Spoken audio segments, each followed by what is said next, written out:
धन निरंकार जी, हम में से कई लोग सेवा, सत्संग और सिमरन के मार्ग पर चलते हैं। कोई पूजा पाठ करता है, कोई कीर्तन में डूबता है, कोई गुरु के दिए नाम का जाप करता है। हम पूरी श्रद्धा से भक्ति करने का प्रयास करते हैं, लेकिन जब हम अपने घर परिवार, अपनी नौकरी और अपनी दुनियादारी की जिम्मेदारियों को देखते हैं, तो एक सवाल मन में कांटे की तरह चुभता है।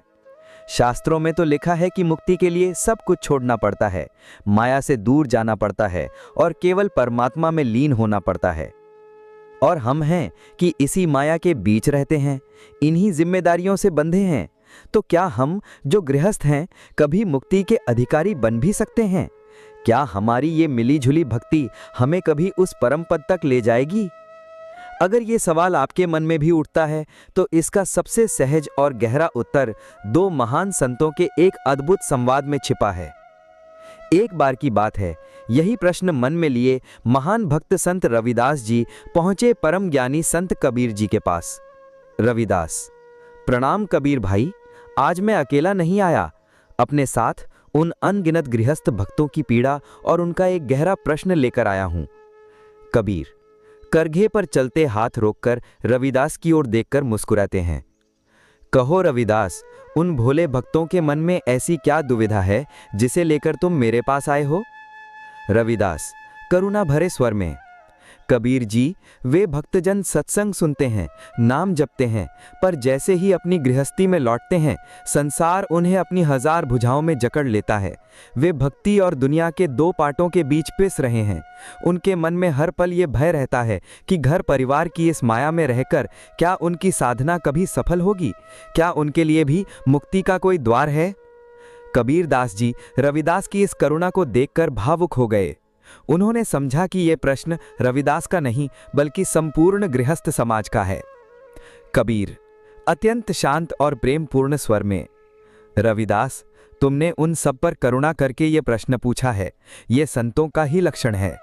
उन भक्तों से जाकर कहो, वे भूल कर रहे हैं, वे मुक्ति को स्थान बदलने में खोज रहे हैं, घर से जंगल जाने में, जबकि मुक्ति भाव बदलने से मिलती है। उन्हें कुछ छोड़ना नहीं, बस अपने हर कर्म को परमात्मा से जोड़ना है।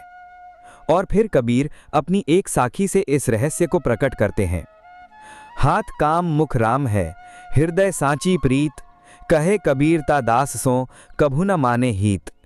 अर्थात जिसके हाथ काम में लगे हैं, मुख में राम का नाम है और हृदय में उस प्रभु से सच्ची प्रीत है, कबीर कहते हैं कि ऐसा भक्त जीवन में कभी हार नहीं मानता, वह हमेशा जीतता है।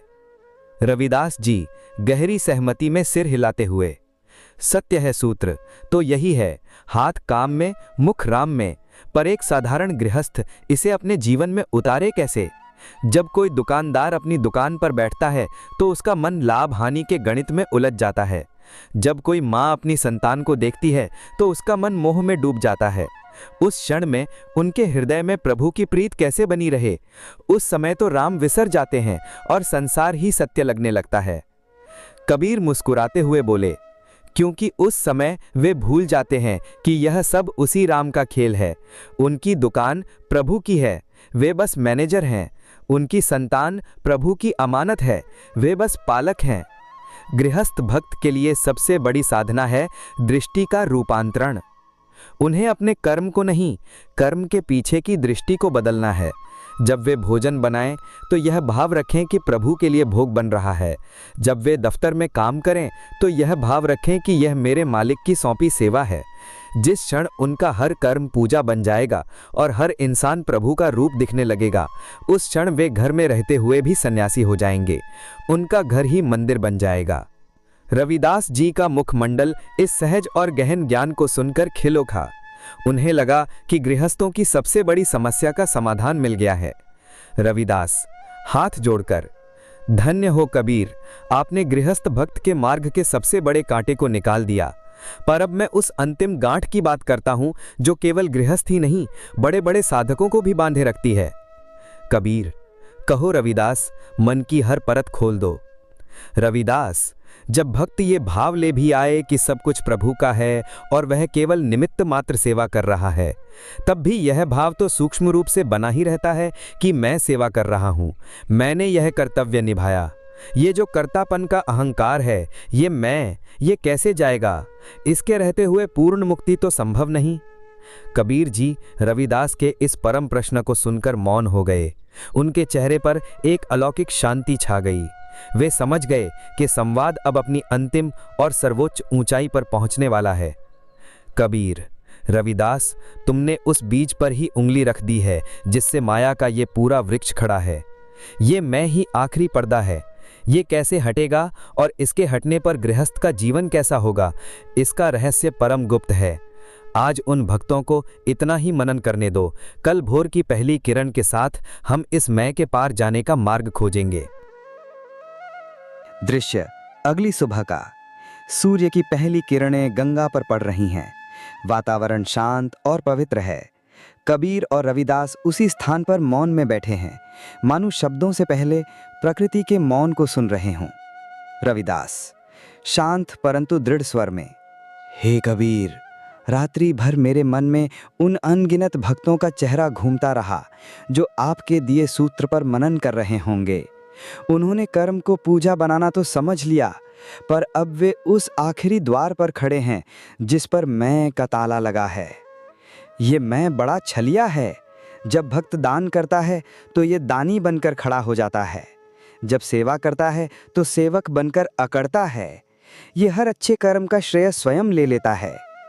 कृपा करके बताइए, गृहस्थ भक्त इस सूक्ष्म अहंकार, इस मैं के भाव को विसर्जित कैसे करें? कबीर अपनी आंखें खोलते हैं। उनकी दृष्टि में अपार शांति और गहरा बोध है। कबीर, रविदास, तुमने सही कहा। ये मैं ही माया का बीज है। और मजे की बात यह है कि मैं को मैं के बल से नहीं मारा जा सकता। जो भी प्रयास मैं करेगा वो मैं को और मजबूत ही करेगा। जैसे अंधेरे को लाठी से मारकर भगाया नहीं जा सकता। रविदास, तो फिर उपाय क्या है? अंधेरे को भगाने के लिए क्या करना होता है? कबीर एक मंद मुस्कान के साथ, बस एक दिया जलाना होता है रविदास। अंधेरा अपने आप विदा हो जाता है। अहंकार रूपी अंधेरे को भगाने के लिए बोध रूपी दिया जलाना पड़ता है। रविदास, ये बोध क्या है और एक गृहस्थ इसे अपने जीवन में कैसे जगाए? वो कौन सी युक्ति है जिससे ये दिया जले? कबीर, इसकी दो सरल युक्तियां हैं जो कोई भी गृहस्थ अपने जीवन में अपना सकता है। पहली युक्ति है साक्षी भाव और दूसरी है समर्पण भाव। रविदास उत्सुकता से, कृपया इन्हें और खोलकर समझाएं। कबीर, साक्षी भाव का अर्थ है अपने ही मन का तमाशा देखना। जैसे कोई दर्शक मंच पर चल रहे नाटक को देखता है। नाटक में क्रोध भी है, प्रेम भी है, अहंकार भी है, पर दर्शक जानता है कि यह सब अभिनय है, वो इससे अछूता रहता है। ठीक वैसे ही गृहस्थ भक्त अपने मन के भीतर चल रहे विचारों को देखे। जब मन में विचार आए मैंने कितना अच्छा काम किया, तो उसे बस देखे, उससे जुड़े नहीं। जब मन में विचार आए मेरा अपमान हो गया, तो इस पीड़ा को भी बस देखे। धीरे धीरे देखने से कर्ता और साक्षी के बीच एक दूरी बनने लगती है। वो समझने लगता है कि मैं शरीर और मन नहीं, बल्कि इन सब को देखने वाला चैतन्य हूँ। रविदास, ये तो ध्यान की गहरी अवस्था है, पर समर्पण भाव क्या है? कबीर, समर्पण भाव और भी सरल है। ये साक्षी भाव का ही क्रियात्मक रूप है। गृहस्थ जो भी कर्म करे, दिन के अंत में या कर्म के तुरंत बाद उसे पूरी तरह परमात्मा को सौंप दे। मन ही मन कहे, हे प्रभु, ये कर्म मैंने नहीं किया, ये तेरी ही शक्ति से हुआ है। इसका फल अच्छा हो या बुरा, वो भी तेरा है। मैं तो केवल एक माध्यम था, एक औजार था। जैसे एक बांसुरी स्वयं नहीं बजती, कोई बजाने वाला उसे बजाता है। गृहस्थ भक्त को स्वयं को उस प्रभु के हाथों की बांसुरी बना देना है। इस रहस्य को मैंने अपनी साखी में यूं कहा है, जल में कुंभ, कुंभ में जल है, बाहर भीतर पानी, फूटा कुंभ जल जल ही समाना, ये तत्व कथाओं ज्ञानी। अर्थात पानी के भीतर घड़ा है और घड़े के भीतर भी पानी है। बाहर और भीतर सब जगह पानी ही पानी है। जैसे ही घड़ा फूटता है, भीतर का पानी बाहर के पानी में मिलकर एक हो जाता है। यही रहस्य ज्ञानी कहते हैं। रविदास, ये शरीर और ये मैं का भाव ही वो घड़ा है। जिस दिन समर्पण और साक्षी भाव से ये घड़ा फूटता है, उस दिन जीवात्मा और परमात्मा का भेद मिट जाता है। रविदास जी इस गहन व्याख्या को सुनकर मौन हो जाते हैं। उनकी आंखें बंद हो जाती हैं और चेहरा एक अद्भुत शांति से भर जाता है। उन्हें गृहस्थ की मुक्ति का पूरा नक्शा साफ दिखाई देने लगता है। कुछ क्षणों के मौन के बाद रविदास अपनी आंखें खोलते हैं। अब उनके चेहरे पर एक नई और भी सूक्ष्म जिज्ञासा है। रविदास अत्यंत विनम्रता से, कबीर जी, आपने मार्ग तो दिखा दिया, साक्षी और समर्पण अद्भुत, पर मेरे मन में उन भक्तों की ओर से एक अंतिम प्रश्न उठ रहा है। कबीर, कहो रविदास, मन में कोई भी संशय न रहे। रविदास, जब गृहस्थ भक्त साक्षी भाव में स्थित हो जाएगा, जब उसका मैं पूरी तरह समर्पित हो जाएगा, तब क्या वो पत्थर जैसा भाव शून्य नहीं हो जाएगा? जब वो जानेगा कि संतान भी उसकी नहीं और पत्नी भी उसकी नहीं, तो क्या उसका प्रेम समाप्त नहीं हो जाएगा? जब वो हर घटना को एक नाटक की तरह देखेगा, तो क्या उसके भीतर की करुणा सूख नहीं जाएगी? एक अहंकार शून्य गृहस्थ अपने सांसारिक कर्तव्यों को प्रेम और जिम्मेदारी से कैसे निभाएगा? क्या मुक्ति का अर्थ भावनाओं का अंत है? कबीर जी रविदास के इस अंतिम और सबसे मार्मिक प्रश्न को सुनकर मुस्कुराते हैं। वे जानते हैं कि ये वो प्रश्न है जो हर साधक को ज्ञान के शिखर पर पहुंचने से पहले भयभीत करता है। कबीर, रविदास, ये प्रश्न ऐसा है जैसे कोई पूछे कि बीज के मिट जाने पर क्या बचता है। बीज जब मिटता है तभी तो विशाल वृक्ष का जन्म होता है। अहंकार के बीज के मिटने पर भाव शून्यता नहीं बल्कि दिव्य प्रेम का जन्म होता है। रविदास, दिव्य प्रेम ये सांसारिक प्रेम से कैसे भिन्न है? कबीर, रविदास, सांसारिक प्रेम मोह पर आधारित है। वो मेरा और तेरा पर टिका है, मेरी पत्नी, मेरा पुत्र। इसलिए वो प्रेम दुख देता है, क्योंकि मेरा एक दिन बिछुड़ जाता है। वो प्रेम बंधन है। पर जब मैं का भाव मिट जाता है तो मेरा भी मिट जाता है। तब जो प्रेम प्रकट होता है वो किसी व्यक्ति या वस्तु से बंधा नहीं होता। वो वैसा ही होता है जैसे सूर्य का प्रकाश। सूर्य ये नहीं देखता कि मैं महल पर पड़ रहा हूं या झोंपड़ी पर, वो बस अपना प्रकाश देता है। ठीक वैसे ही अहंकार शून्य गृहस्थ का प्रेम बिना किसी शर्त के, बिना किसी अपेक्षा के सब पर समान रूप से बरसता है। उसका प्रेम अब मोह नहीं रहता, करुणा बन जाता है। वो अपनी पत्नी और बच्चों से और भी गहरा प्रेम करता है, पर अब वो प्रेम अधिकार या मोह का नहीं होता, बल्कि सेवा और कृतज्ञता का होता है। वो उन्हें प्रभु की अमानत समझकर उनकी और भी बेहतर देखभाल करता है। रविदास आंखों में विस्मय लिए, अद्भुत! तो उसका कर्तव्य बोध भी समाप्त नहीं होता। समाप्त क्यों होगा, बल्कि और भी सच्चा हो जाता है। पहले वो कर्तव्य अहंकार के लिए निभाता था।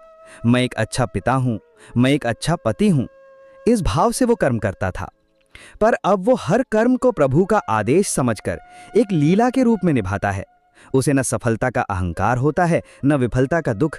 वो बस अपना कर्म पूरी निष्ठा और आनंद से करता है। उसका जीवन बोझ नहीं, उत्सव बन जाता है।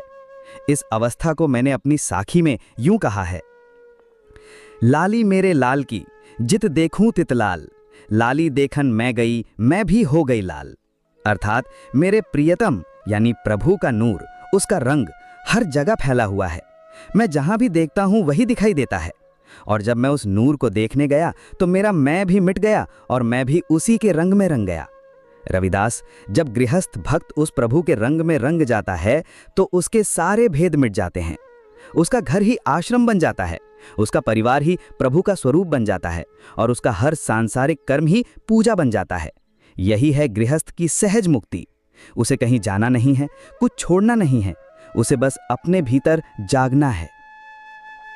रविदास जी ये सुनकर पूर्ण रूप से निःशब्द हो गए। उनकी सारी शंकाओं का, सारे प्रश्नों का समाधान हो गया था।